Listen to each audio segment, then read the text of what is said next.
So most of us don't particularly like change. We don't like change. We like what we know. We like what we're familiar with. We like what's comfortable. We like what we've chosen in the past, and we don't want to have to choose again. Most of us don't like change. And as I've been able to get a little more discerning about myself, what I've found is that specifically on my weekend days, I don't particularly like change. I like what I'm looking forward to, what it is that I've planned. And in fact, I so much don't like change that even if I know I'm going to have to do something I don't want to do, once I wrap my mind around it, I'm disappointed if we don't do that thing. How crazy is that? But like most of us, we just don't like change. We like the plan. We like what we're familiar with. But we live in a world that is constantly changing. It's full of change. And in fact, researchers have identified that culture changes constantly. And sometimes we, as people, we don't really even see it. And then at other times, it feels like it's changed so dramatically, we don't know how on earth we got here. But what researchers have found is that culture changes a lot like an S-curve. That it slows down at points as we go through the turns, and then it accelerates in the straightaways. And over the last couple of years, it has certainly felt like culture has accelerated through the straightaways of the 2020s. And since beginning those 2020s, culture has changed dramatically. Think about this for just a second. Remote work is now a value over in-person daily commutes to wherever it is that we're going. Telehealth is familiar to most of us as opposed to in-person appointments. Of necessity, there is a great deal of more attention that is given to mental health, not just physical health. People nowadays are far less trusting of authority figures, in part because of atrocities like what we've seen unfold coming out of Memphis over just this past week. People are far less authentic on social media, and yet they depend on it more and more for human connection and for information. Since 2020, we all lean way more in to streaming services than to theaters. And every single one of us can use the word supply chain in a sentence. That wasn't a thing. I've been amused by the art of Irina Block. You can find her on most social media channels, but on Instagram, she has begun using comics to illustrate the difference of where we are now compared to where we were at the beginning of the decade. And here's just one of those comics. Here was our budget before COVID. And here is our budget after COVID. 3 things: Amazon, utilities, and groceries. It seems like the world has changed so dramatically, and this is just a humorous way of looking at it. Culture changes relentlessly. And for those of us who are attending the Lake Oconee campus, we know that last weekend we celebrated something that happened 10 years ago this month. The launch of our very first service of Lake Oconee Church. So we celebrated our 10th anniversary last week. And those who are joining us at our Houston campus, you know that the church there has gone on for a long while as well. So in a rapidly changing world, where culture is changing dramatically, we have to occasionally ask the question, is our church still needed? Is our church still needed? Is it necessary? Now, that may seem like an odd question, and for those of you who are joining us today as our guests, I'm so glad that you're along for this conversation with us. And I recognize how weird a question that could seem as you're sitting here. But I'm so glad that you're a part of this conversation as we begin to discuss it. Because for many of us, we believe that the local church isn't just a gathering of people who somehow all believe the same thing. And it's not just a collection of pupils trying to see how very much we can learn. But instead, we believe that Jesus launched the church as his movement that would ultimately change the world. So the church is a collection of Jesus followers who accept him as their forgiver and their leader, and their gathering is intended to illustrate the heart of our Heavenly Father through how we live a life of love toward him and toward others. But people are different. Culture is different. And the world is different than it has ever been before. And for a growing number of people in our communities, and maybe even in your friend and family base, religion is no longer cultural. And faith is no longer assumed, and church attendance is no longer automatic. In fact, many people that you know likely have a bad church experience or no church experience at all. And for those of us with kids, if we're creating the same religious routines that were created for us and only had nominal impact when we went off to school, they have even lesser impact on our children today. In fact, Greg Smith, he's a researcher at the Pew Research Center, he said in a very recent study, the secularizing trends that have been evident for a long time show no sign of slowing, and certainly no sign of reversing. So it begs the question, in a culture that this is the research, is our church still necessary? But interestingly, we have said all along that our intention is to create a different kind of church.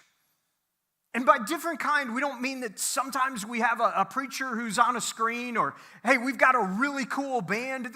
That's not what makes the difference that we're talking about. Instead, by different, we mean that we aim to create a church where even our friends who don't like church, that they might love to attend because they find it helpful and maybe even engaging. By different, we mean that we're creating a church for all people, not just church people. We're creating a place where you can belong before you fully believe. Create a place where we're purposefully not dialing back the grace, and we're intentionally not dumbing down the truth. A place where growing faith is evidenced by how we live, not just what we know.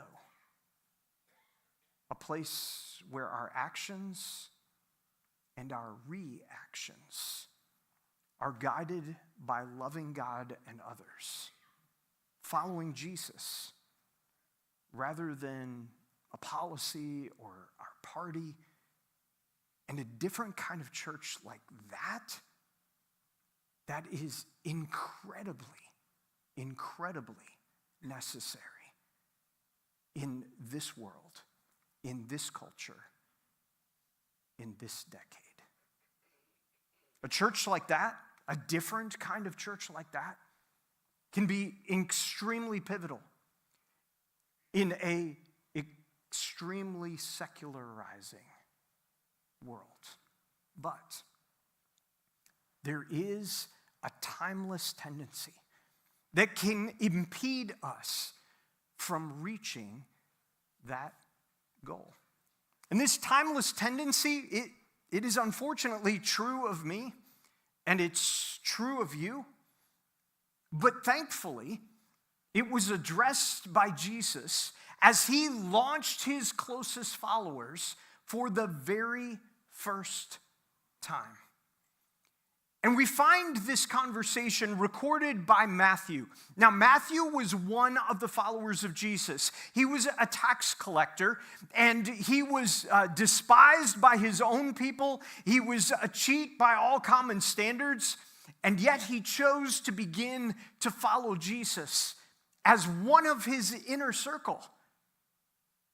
And as he began to follow Jesus, eventually, he put together a biography of Jesus' life, documenting the things that he had seen and heard alongside Jesus.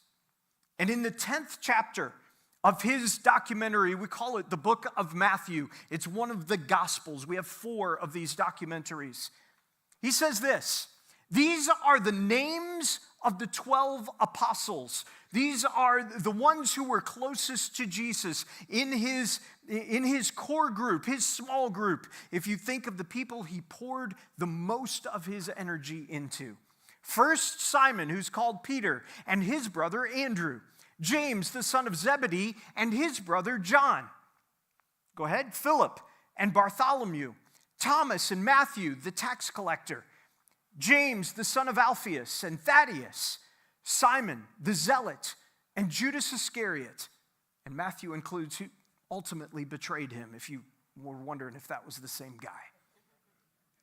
You see, as Matthew puts together this list, he begins to paint this picture of fishermen and a tax collector and a zealot, a religious political fanatic, all rolled into this mix of people.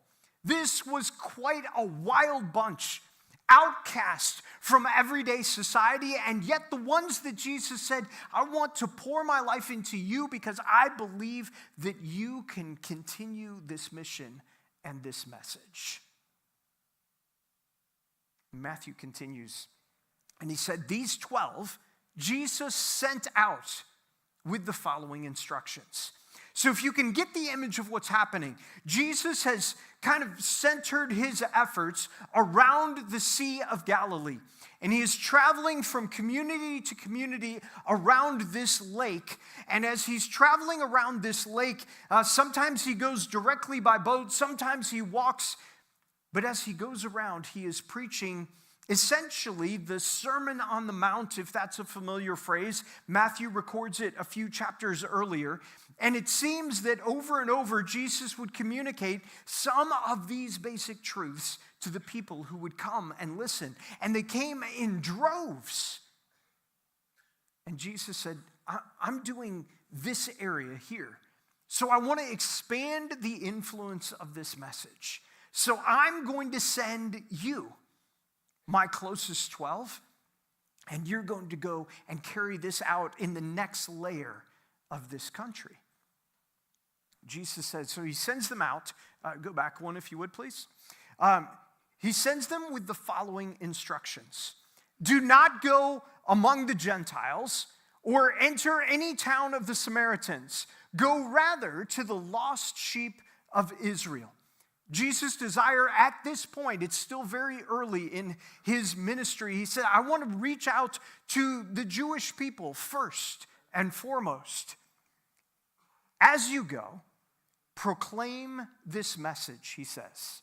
"The kingdom of heaven has come near." This idea that the kingdom of heaven has come near. If you think back just a few weeks to what we celebrated at Christmas time, This idea is what the angels announced. It's what the shepherds celebrated. It's what Mary and Joseph marveled about. Emmanuel, God with us. God has drawn near in Jesus. And Jesus says, I want you to go and carry this message that the kingdom of heaven is near to you. But then he gives them some parameters. And he says, do not get any gold or silver or copper to take with you in your belts. You don't need to conduct a fundraising effort. No bag for the journey or extra shirt or sandals or staff. There's no uniform for this. For the worker is worthy of his keep. And whatever town or village you may enter, search there for some worthy person and stay at their house until you leave. Find somebody who will take you in and stay there until you finish telling this community about my message. But, Jesus says, be on your guard. Can you imagine being one of Jesus' closest followers in that moment? You're excited. You get to carry this incredible message. God is drawn near. You've seen crowds of people follow Jesus, and you're excited thinking they're going to follow me too. This is going to be awesome. But be on your guard, okay? You will be handed over to the local councils and be flogged in the synagogues. On my account, you will be brought before the governors and kings as witnesses to them and ultimately to the Gentiles, and you will be hated by everyone because of me. Now, these men who had begun to follow Jesus, they didn't know him all that well. This was fairly early on in the process, and so they're watching and they're listening. But if it was me, and maybe if it was you, we'd be sitting in that moment going, now wait a second. You're Jesus, and I think you're pretty awesome, and if the kingdom of heaven is near, then you've got a lot of influence here. So if it's Jesus, I'm sort of opting for the ease and the comfort and the convenience, because surely the one sent from God, like he can make that happen, right? But Jesus, because he loved them so much, he wanted to let them know that it wasn't going to be easy and simple and comfortable. So what he was saying ultimately was prepare for pushback and persevere through the problems. It's coming. It's gonna be there. You're gonna experience it. Prepare for the pushback and persevere through the problems. Now, Jesus knew that taking a step to follow him, in some ways that was easy. But keeping step with him daily along the way, that's difficult. And there is a timeless tendency in all of us to desire the effortless, the easy, and the comfortable. But as Jesus looked at his closest followers, he reasoned with them this way. And he said, the student is not above the teacher, nor a servant above his master. It's enough for the student to be like their teacher and a servant to be like their masters. And if the head of the house has been called Beelzebub, how much more the members of his household? Now, as Jesus says this, he had just recently been called a devil by the religious rulers of that day. And so for the disciples, they understood very well. He was saying, if they've called me a devil, do you think you're going to get off easy? But think about what Jesus went through. It was anything but easy and comfortable and simple. Because Jesus left the throne of heaven to come down to earth, be born as a baby, obey sinful Mary and Joseph, be constantly misunderstood, be progressively hated by society, and ultimately to be crucified to pay my sin debt and yours and the people we love and know and care about. Jesus gave up a lot for us. But sometimes we struggle through the simplest things as we peer out the window to see what the weather is, to decide whether or not we might actually come and join in a group of people to celebrate and to sing his praises. The writer of Hebrews understood that tendency in all of us. It's timeless. It's everywhere. It's in all of us. And so the writer of Hebrews said it this way: let us run with perseverance. That's our word. The race marked out for us, fixing our eyes on Jesus, the pioneer and the perfecter of our faith. Keep our eyes focused on him, because he's already walked this journey. He's already weathered the difficulty. For the joy set before him, he endured the cross, scorning its shame, and he sat down at the right hand of the throne of God. Consider him. Consider him who endured such opposition from sinners, so that you will not grow weary and lose heart. Jesus prepared his closest followers. Look, this is going to be a difficult thing to persevere as a follower of me. The writer of Hebrews said the same thing. This is going to be a difficult thing because our timeless tendency is for easy and natural and convenient. But the challenge is prepare for pushback and persevere through the problems.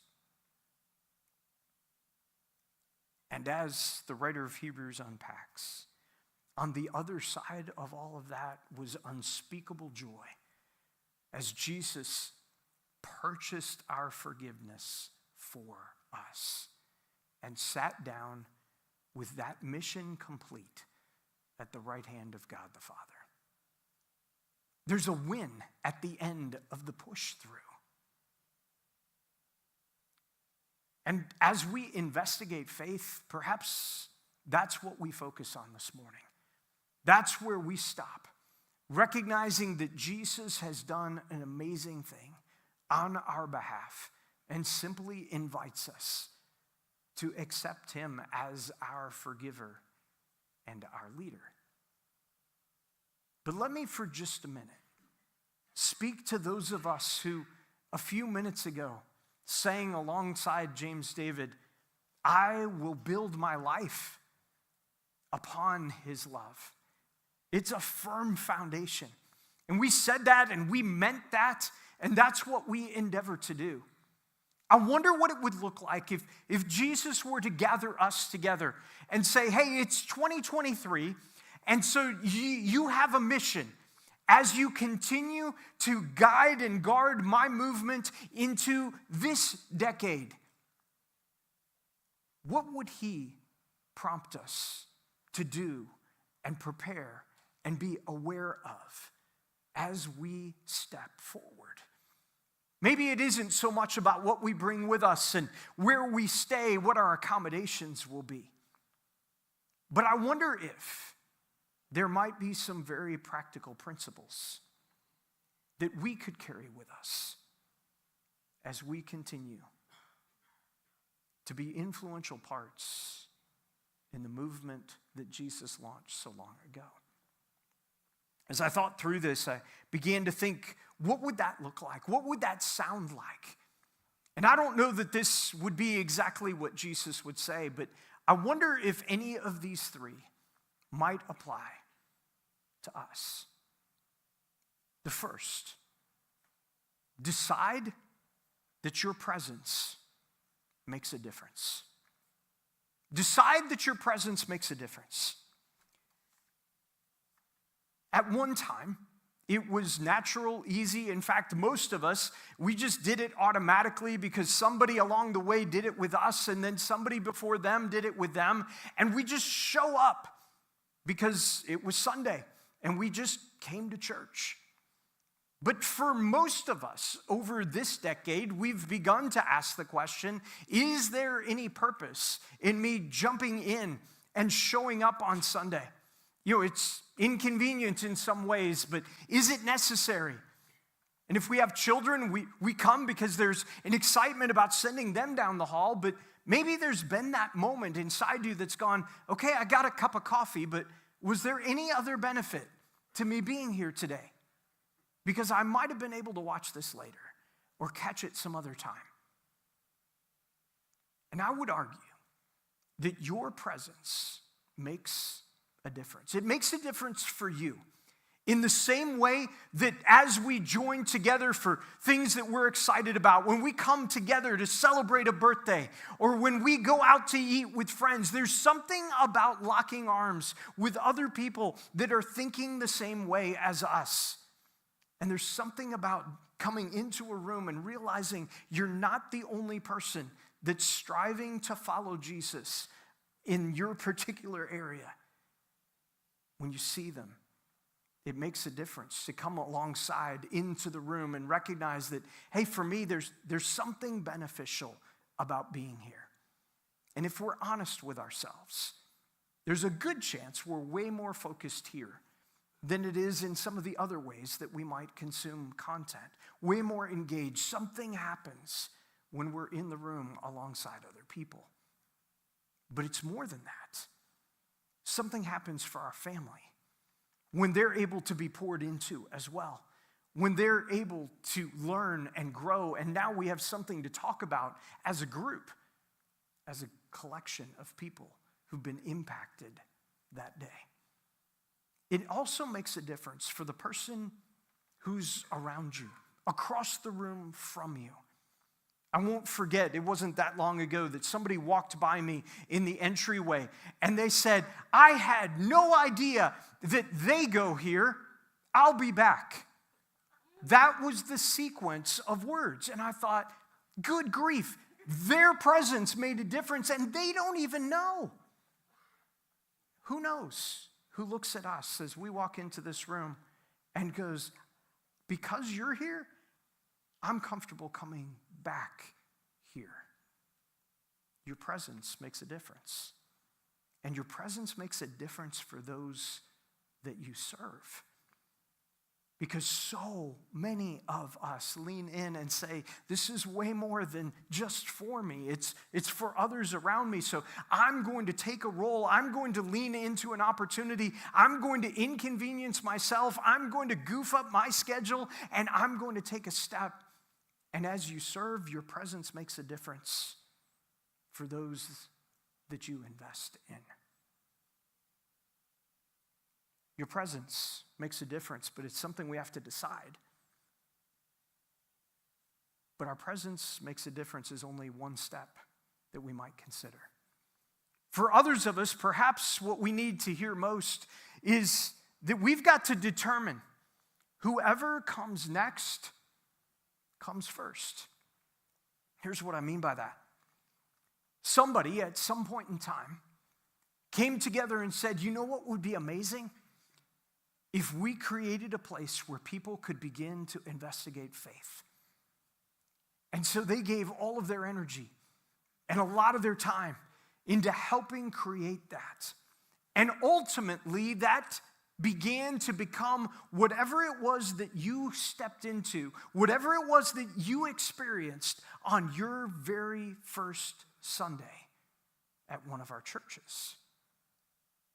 Somebody way back then said, I don't know their name, I don't know what they look like, I don't know their story, But whoever comes next, for me, they're going to come first. I'm going to prioritize their experience. And along the way, many others of us have begun to do the same thing. We've begun to create for someone else what somebody once created for us, believing that whoever comes behind us should be our priority. Whoever comes next comes first. And whether we've been here for 5 years or 5 months or 5 minutes, whoever comes next, we could be a part of their story. And those of us who have been here the longest, sure, we're probably the most convinced, but we should also be the most convincing. But somewhere along the way, what happens is that those of us who are the youngest among us, we look at all the obligations and the weights and the burdens of our lives, and we say that I'm doing too much. There's no way that I could jump onto a team that helps to create something for those who are coming next. And those of us who have been around a little while, we begin to say, I've been doing this too long to keep doing this. So some of us are doing too much. Some of us think we've been around too long. And all of us could lean in and say, no matter what, whoever comes next comes first. And if I'm new here, there's an opportunity to belong before I even believe. I could jump in and help to create a welcoming experience for somebody just like somebody gave to me just a few weeks back. And for all of us who have breath, God has given us an opportunity to make a difference for those who are coming next. Whoever comes next comes first. But that's something that we have to predetermine. And maybe that's what we need to hear as we look at where culture is and where our opportunity is as a church. And thirdly, for those of us who are parents and grandparents, we have a unique obligation and opportunity, and it's complex and it's busy. And I would suggest that raising children now is more difficult than it has ever been. It has always been complex, but it is excruciatingly difficult right now for a whole variety of reasons. But what if we were able to design our parenting with purpose? Sometimes as a parent, I think we sort of end up in this moment where we want to be amazing parents, but for today, we just want to get to bedtime. If we can just survive long enough, then that's a win. And some days that is exactly the win. But there's been something that's happened over these past few years that as parents, we were expected, not really invited, we were just expected to suddenly become way more hands-on with our child's education. And as we became way more hands-on with our child's education, inadvertently, for some of us, we've become less hands-on with our child's faith. And in our attempts to somehow get a hold of this wild thing that we call life, we adopt a rather sporadic schedule.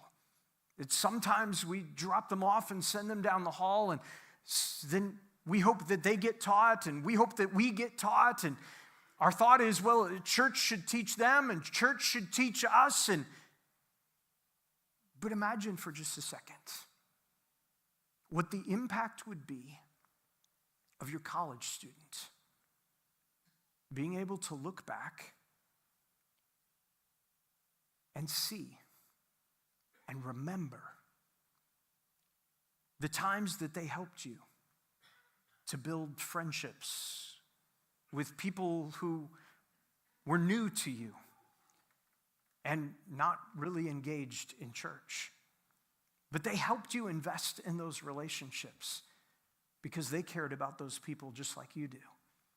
If you've ever wondered why our churches Don't have a Monday night this and a Thursday night that and fill in all the blanks here. It's to give us opportunity to honor our God together as we gather on Sundays.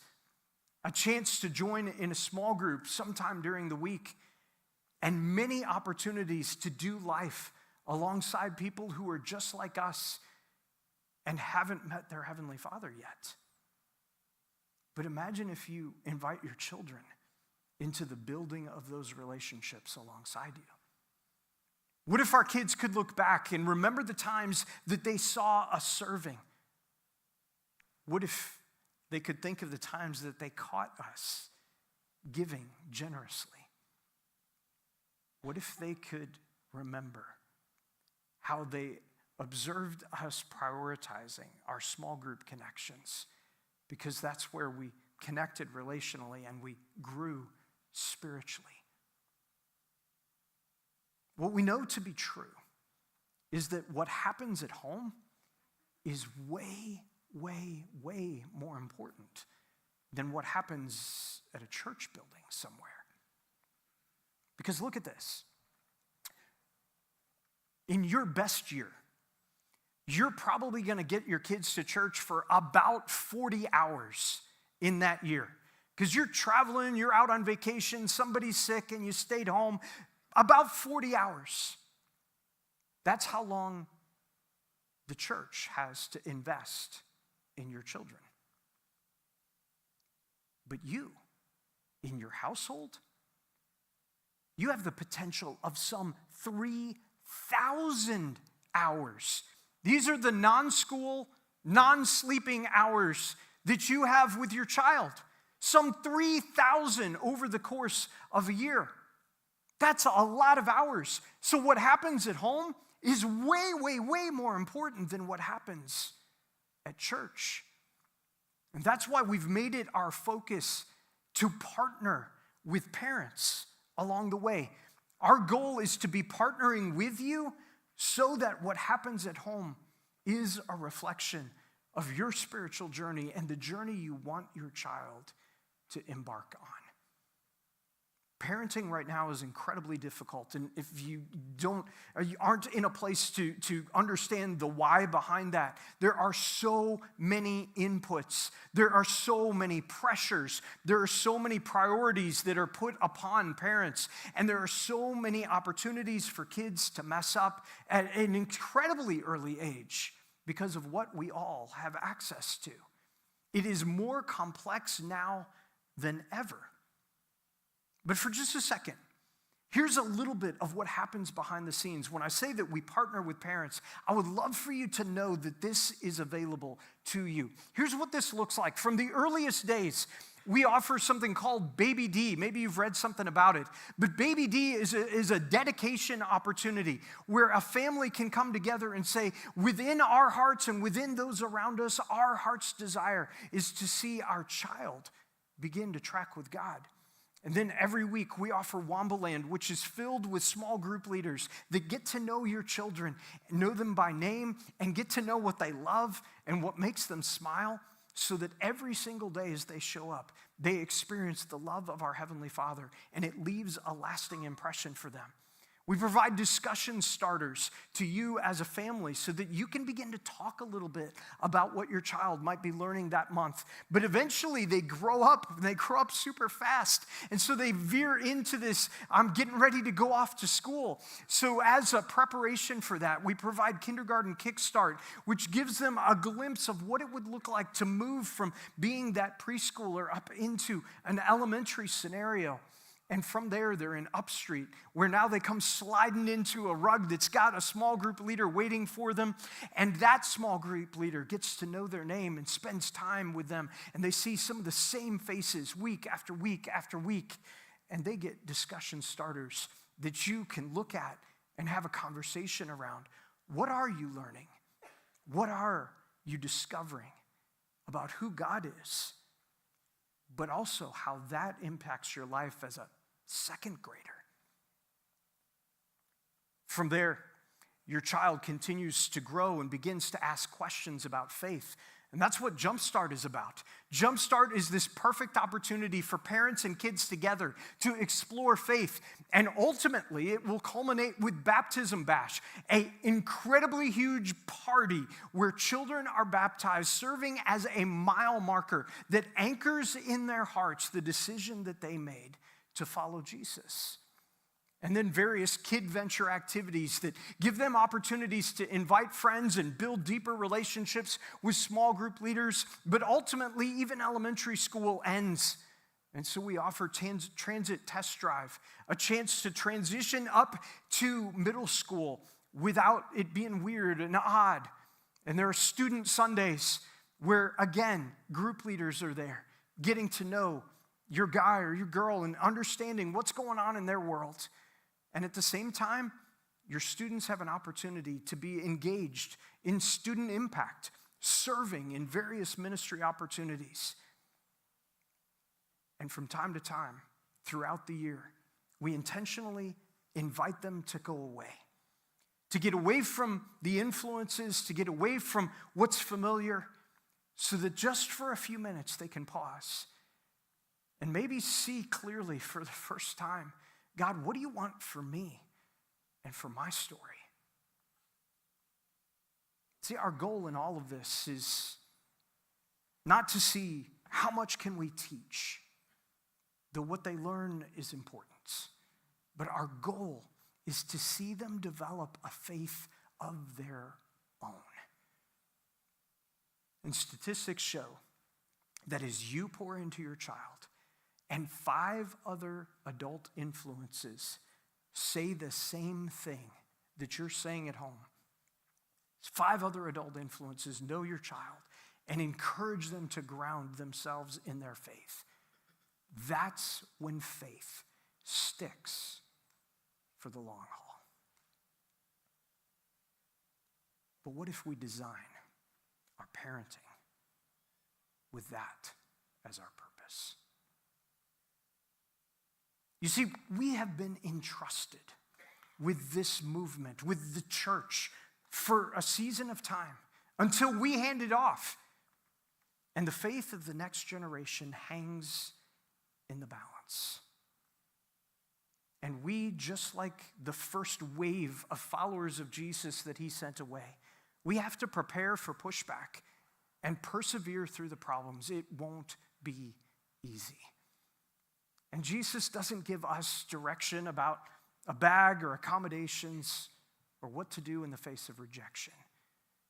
But these thoughts are equally practical.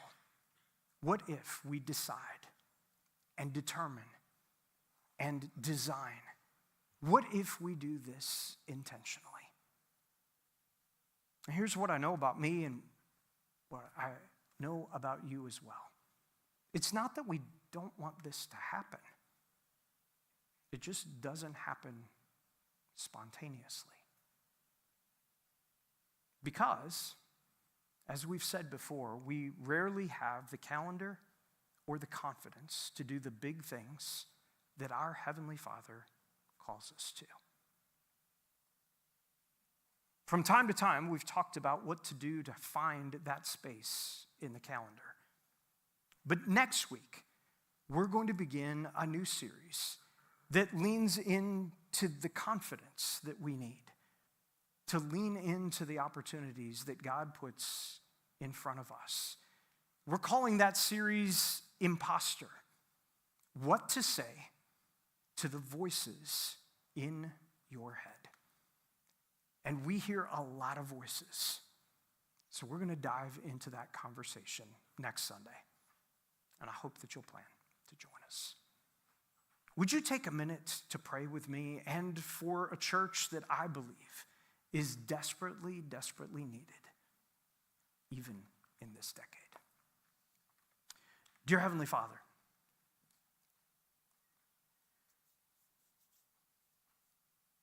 it's humbling to think that you had to stop and tell your closest followers that their journey would be difficult and not easy. And yet it's just so incredibly practical because it's what we need. It's what we miss. It's what we avoid. And God, I pray that you would prompt us as we encounter those difficulties to persevere, to push through. And God, for each individual parent, God, I pray that you would support them, encourage them. Parenting is complicated. Bring them a glimmer of joy today, I pray. For all of us, as we weigh how engaged should we, could we, might we be in what you're doing in the world around us through the church that you've given to us. God, I pray that you would direct us. Just don't let us disengage because it's not easy. God, we love you. We thank you for Jesus. We thank you for the sacrifice that he went to on our behalf. May we learn from our teacher, I pray. It's in his name that we offer these things.